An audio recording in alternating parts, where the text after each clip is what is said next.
سوال بہت زیادہ امپورٹنٹ ہے اور جاننا بھی ضروری ہے۔ اور روح کی حقیقت کیا ہے اللہ تعالیٰ نے ان آیات کے اندر بتا دیا۔ یسألونک عن الروح، یہ سوال قرآن کریم کے اندر اللہ نے بیان۔ اللہ فرماتا ہے کہ میرے محبوب نبی صلی اللہ علیہ وسلم میرے ان بندوں سے کہہ دیجیے۔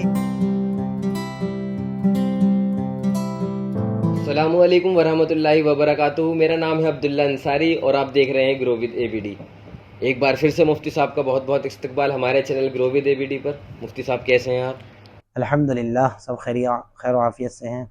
بہت ماشاء اللہ مفتی صاحب، بہت خوشی ہوئی آپ نے اپنا قیمتی وقت نکال کر ایک بار پھر سے آپ ہمارے چینل پر آئے۔ آپ لوگ جانتے ہی ہیں ہمارے ویڈیوز بنانے کا مقصد یہ ہے کہ آپ لوگوں تک اور ہم تک دینی معلومات پہنچ سکے۔ آج کی اس ویڈیو میں ہم چند سوالات مفتی صاحب کی خدمت میں لے کر آئے ہیں اور میں درخواست کرنا چاہوں گا مفتی صاحب سے کہ مفتی صاحب ہمارے چند سوالات کے جواب دیں تاکہ ہم تک اور آپ تک دین کی معلومات پہنچ سکے۔ تو پہلا جو سوال ہے ہمارا وہ بہت امپورٹنٹ سوال، وہ سوال ہر کسی کے دماغ میں اور ذہن میں ہوگا۔ مفتی صاحب، میرا سوال آپ سے یہ ہے کہ روح کی حقیقت کیا ہے؟ مطلب انسان کے اندر، انسان کی باڈی کے اندر ایک آتما ہوتی ہے، اسے ہم روح بھی کہتے ہیں۔ تو روح کی حقیقت ہم آپ سے جاننا چاہتے ہیں کہ سونے کے بعد روح کہاں چلی جاتی ہے، روح کیسی ہوتی ہے، کس چیز کی بنی ہوتی ہے۔ بعض لوگ یہ بھی سوچتے ہیں کہ روح ہوتی نہیں ہے، انسان کا جسم ہوتا ہے۔ تو میں چاہتا ہوں آپ سے کہ آپ مختصر سی وضاحت روح کے بارے میں آپ بتا دیں ہمیں اور ہماری آڈینس کو۔ السلام علیکم ورحمۃ اللہ وبرکاتہ۔ نحمده ونصلی علی رسولہ الکریم، اما بعد، فاعوذ باللہ من الشیطان الرجیم، بسم اللہ الرحمن الرحیم۔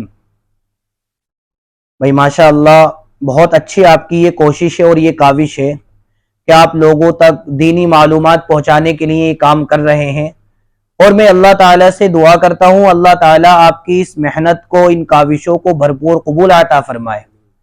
آپ نے جو سوال کیا یقیناً وہ بہت زیادہ امپورٹنٹ ہے کہ روح کی حقیقت کیا ہے، اور اس بارے میں جاننا بھی ضروری ہے کہ ہم جانیں انسان کی باڈی کے اندر روح تو ہوتی ہے، لیکن انسان کی باڈی میں جب تک روح ہوتی ہے انسان کا جسم کام کرتا ہے۔ جب انسان کے جسم سے روح باہر نکل جاتی ہے تو انسان کا جسم بالکل بیکار ہو جاتا ہے، انسان کا جسم کسی کام کا نہیں رہتا۔ تو یقیناً یہ بات جاننی بھی ضروری ہے کہ روح کی حقیقت کیا ہے۔ تو قرآن کریم کے حوالے سے میں آپ کو بتا دوں، اللہ کے نبی صلی اللہ علیہ وسلم سے بھی یہ سوال کیا گیا تھا کہ روح کی حقیقت کیا ہے۔ تو اللہ رب العزت نے اپنے نبی پاک صلی اللہ علیہ وسلم پر قرآن کریم کی چند آیات نازل فرمائیں، اور روح کی حقیقت کیا ہے اللہ تعالیٰ نے ان آیات کے اندر بتا دیا۔ سوال بہت زیادہ امپورٹنٹ ہے اور جاننا بھی ضروری ہے، لیکن کچھ سوال ایسے ہوتے ہیں کہ انسان کے دماغ میں، انسان کی سمجھ میں اتنی طاقت نہیں ہوتی کہ وہ ان سوالوں کو سمجھ سکے۔ اب روح کی جو حقیقت ہے وہ اللہ تعالیٰ نے اس کا جواب قرآن میں دیا ہے، لیکن اللہ تعالیٰ نے جواب وہ دیا ہے کہ انسان اس کو سمجھ سکتا ہے۔ اللہ نے قرآن میں روح کی حقیقت کو بیان نہیں کیا، بلکہ اللہ تعالیٰ نے قرآن میں اتنا بیان کر دیا کہ روح ایسی چیز ہے جس کو تم سمجھ نہیں سکتے، کیونکہ ہر انسان کی ذہن کی، دماغ کی ایک لمٹ ہے، ایک سوچ ہے۔ ہمارے کانوں کی ایک سوچ ہے، ہمارے کانوں سے سننے کی ایک طاقت ہے، ایک لمٹ ہے۔ ہم کانوں سے وہی بات سن سکتے ہیں جو کانوں تک پہنچ سکتی ہے۔ اگر لمیٹڈ کیوس ہو گئی، وہ آواز پردے سے باہر ہو گئی تو کان کا پردہ پھٹ سکتا ہے۔ اسی طریقے سے اللہ تعالیٰ نے ہمارے اور آپ کے دماغ کو جو بنایا ہے ایک لمیٹڈ بنایا ہے، ان لمیٹڈ نہیں بنایا، کہ ہم بہت ساری چیزوں کو دماغ سے سمجھ بھی سکتے ہیں اور بہت ساری چیزوں کو دماغ سے سوچ بھی سکتے ہیں، لیکن روح ایک ایسی چیز ہے جس کو انسان کا دماغ سمجھ نہیں سکتا۔ بلکہ اللہ تعالیٰ نے قرآن کریم کے اندر اس سوال کے جواب میں اپنے نبی کو اشارتاً بس اتنا کہہ دیا کہ وَيَسْأَلُونَكَ عَنِ الرُّوحِ، یہ سوال قرآن کریم کے اندر اللہ نے بیان کیا کہ وہ آپ سے سوال کرتے ہیں روح کے بارے میں۔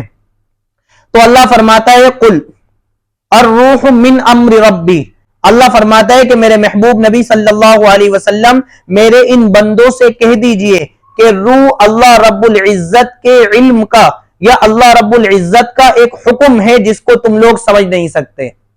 روح کی حقیقت کو سمجھنے کے لیے بس اتنا ہی جاننا ضروری ہے کہ روح ایسی چیز ہے جس کو انسان سمجھ نہیں سکتا. بس یہ سمجھ لیجئے کہ اللہ رب العزت نے ہمارے اور آپ کی باڈی کو بنانے کے بعد, جسم کو بنانے کے بعد, یہ چیز ہمارے جسم کے اندر رکھی ہے, اسی وجہ سے ہمارا جسم کام کر رہا ہے. اگر یہ روح ہمارے جسم سے نکال دی جائے تو ہمارا جسم بالکل بیکار ہو جاتا ہے. جس طریقے سے انسان رات کو سوتا ہے, کان بھی ہوتے ہیں, ناک بھی ہوتی ہے, آنکھ بھی ہوتی ہے, ساری چیزیں کھلی ہوئی ہوتی ہیں, اور انسان کے جسم میں روح بھی ہوتی ہے, لیکن انسان اس کنڈیشن میں نہ سن سکتا ہے, نہ سونگ سکتا ہے, نہ بول سکتا ہے. یہاں تک کہ اس کے پاس بیٹھ کر کے کوئی انسان اگر باتیں کرے تو وہ ان باتوں کو سن نہیں سکتا. تو روح کی ایک حقیقت یہاں سے بھی سمجھ میں آتی ہے کہ روح ایک لائٹ کی طرح ہے. جس طریقے سے ٹارچ ہوتی ہے, تو ٹارچ کی طرح روح ہے, کیونکہ جو انسان کے جسم میں بھی رہتی ہے, اور جس طریقے سے ٹارچ کی شعاعیں لائٹ سے باہر نکل کر کے جہاں جہاں جاتی ہیں, اسی طریقے سے انسان کے جسم کی روح ہے کہ وہ انسان کے جسم میں بھی رہتی ہے, اور بعض دفعہ جب انسان سوتا ہے کہ روح انسان کے جسم سے باہر چلی جاتی ہے, اور اللہ تعالیٰ جو کچھ اسے دکھانا چاہتا ہے وہ روح دیکھ کر کے آ جاتی ہے. تو روح کے لیے صرف اتنا سمجھ لیں کہ روح اللہ رب العزت کا ایک حکم ہے جس پر ایمان لانا ضروری ہے, اور جس کا سمجھنا یہ ہماری سمجھ سے بالکل باہر ہے. سوال واقعاتاً بہت امپورٹنٹ تھا, لیکن اس سوال کے جواب میں ہم زیادہ نہ پڑھتے ہوئے, زیادہ تحقیق نہ کرتے ہوئے, صرف اتنا کہیں گے کہ روح یہ اللہ رب العزت کا ایک حکم ہے, اور اللہ تعالی نے صرف اتنا ہی حکم دیا ہے کہ تم اس پر ایمان لاؤ, یہ کہہ کر کے یہ اللہ تعالیٰ کا ایک علم ہے. بس اللہ تعالیٰ ہمیں روح کو سمجھنے کی, اور اللہ تعالیٰ نے قرآن کریم کے اندر روح کے بارے میں جو بتایا ہے اس پر عمل کرنے کی توفیق عطا فرمائے.